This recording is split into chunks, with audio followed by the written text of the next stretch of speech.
जिल्ह्यातील अंमली पदार्थ विरोधात रक्षक प्रतिष्ठानची मोहीम. अंमली पदार्थांविरोधात रक्षक प्रतिष्ठान आक्रमक. सुशीलदादा मोझर यांनी दिला मैदानात उतरण्याचा इशारा.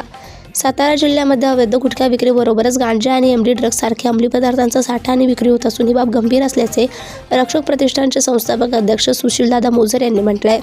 रक्षक प्रतिष्ठानने अंमली पदार्थांविरोधात मोहीम उघडली असून याबाबत आज अप्पर पोलीस अधीक्षक वैशाली कडूकर यांना निवेदन दिले आहे. यावर बोलताना रक्षक प्रतिष्ठानचे अध्यक्ष सुशीलदादा मोझर यांनी अंमली पदार्थांविरोधात कारवाई न झाल्यास स्वतः मैदानात उतरण्याचा इशारा दिला आहे.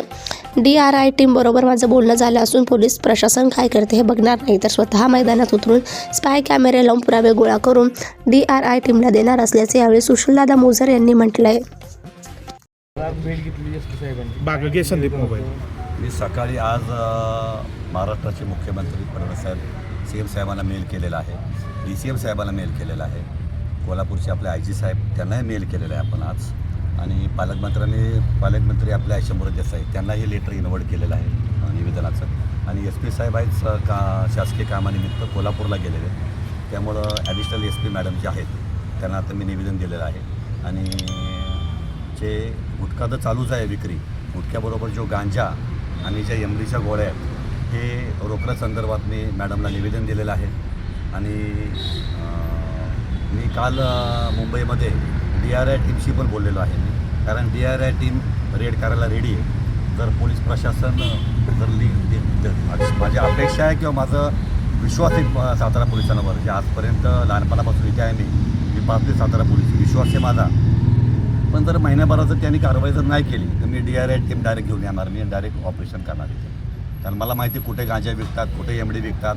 कसं आहे की मेट्रो सिटीपासून हे माझ्या राजधानी साताऱ्यापर्यंत आलेलं आहे, आणि राजधानी साताऱ्यामध्ये येऊन शाळा कॉलेजपासून तुमच्या आमच्या घरापर्यंत यायला वेळ लागणार नाही.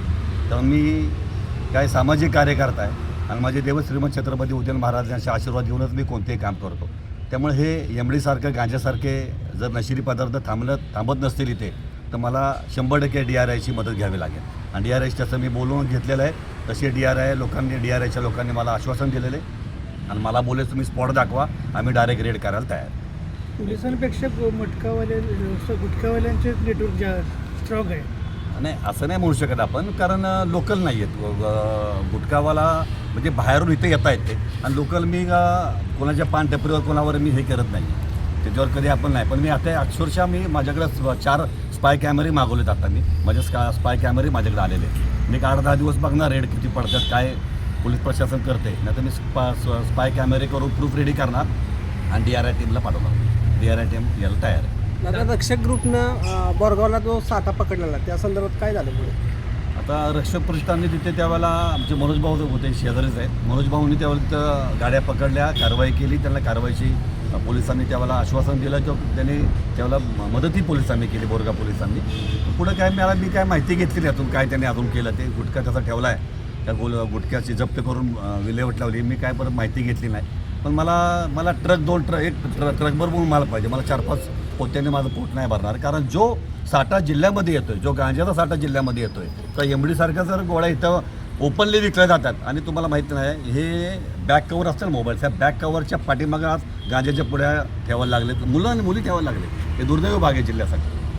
चक्रीचं प्रमाण पण साताऱ्यात बऱ्याच ठिकाणी चालू झाले. चक्रीचं झाले प्रमाण बरोबर 100%. पण अगोदर आपण जे कॉलेजच्या मुलामुलींना हानिकारक आहे याच्यावर आपण सुरुवातीला आपण ॲक्शन घेतोय, नंतर बघू चक्रीचं पण हे गरज आहे. आता हे मुद्दे घेतले होते, अर्धवट सोडले, आपण शेवटपर्यंत करणार मी. त्यामुळं माझा स्वभाव वेगळा आहे, मी राजकीय माणूस नाही, मी सामाजिक कार्यकर्ता आहे, आणि देश सेवा करतो, समाजसेवा करतो. त्यामुळे मला माहिती आहे ॲक्शन नाही झाल्यावर कोणत्या टीमचं कोणालाही वर इन्व्हॉल्व करायचं हे चांगलं मला माहिती आहे. त्यामुळे मी शेवटपर्यंत प्रयत्न करणार, आणि जोपर्यंत इथं गांजा पूर्ण सातारा जिल्ह्यात गांजा बंद होत नाही, गुटखा बंद होत नाही, ते एमडीच्या गोळ्या बंद होत नाही, तोपर्यंत माझं आंदोलन किंवा हे जे आम्ही रक्षक प्रतिष्ठानच्या लोकांनी जे आज चालू केलं आहे हे आम्ही बंद करणार नाही. कारण मला कुठे इलेक्शन उभं राहायचं, त्यामुळं कारण एक तुटपुंजेच एक जिल्ह्यामध्ये 1000 व्यावसायिक असतील, गुटखा विकणारे, गांजा विकणारे, एमडी विकणारे, त्यामुळे इतक्या लाख लोकांना मी वेटीत धरू शकत नाही. लक्षात तेव्हा लहान मुलांचा विषय,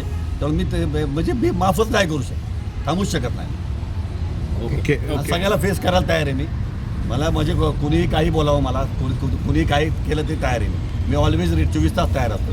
तर मी थांबणार नाही. मी ॲक्शन घ्यायला भाग पाडणारे पोलिसांना. आणि मॅडमनेही मला आता आश्वासन दिलं आहे. मॅडमनी स्वतः कोम्बिंग त्या ऑपरेशन केलेलं आहे आणि उद्याही मॅडम करणार आहेत. त्यामुळे ॲडिशनल SP मॅडम खूप मला चांगल्या वाटतात. त्यांचं कामही चांगलं आहे. मी त्यांच्याकडून आशा व्यक्त करतो.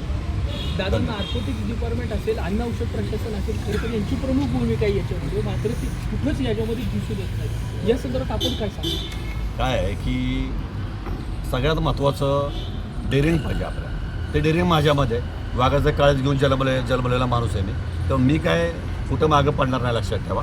त्यामुळे मी हे शेवटपर्यंत मी लढा हा माझा कायम राहणार आहे.